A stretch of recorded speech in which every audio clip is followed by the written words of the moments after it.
বিশ্ব দরবারে কোরআন প্রতিযোগিতায় আবারও বাংলাদেশের নাম উজ্জ্বল হলো। এবার তানজানিয়া ইন্টারন্যাশনাল হলি কোরআন অ্যাওয়ার্ড 2024-এ 30 পারা গ্রুপে প্রথম স্থান অর্জন করেছে রংপুরের 10 বছর বয়সী খুদে হাফেজ হুজাইফা।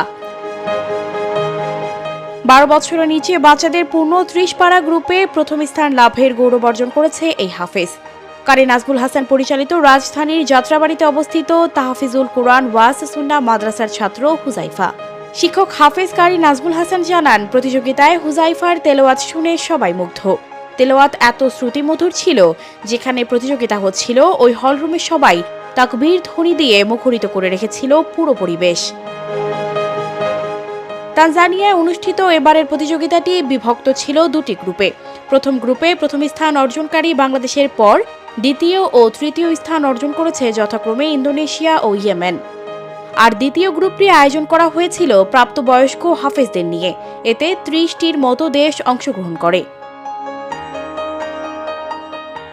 সানজিদা রহমান, প্রবাস খবর।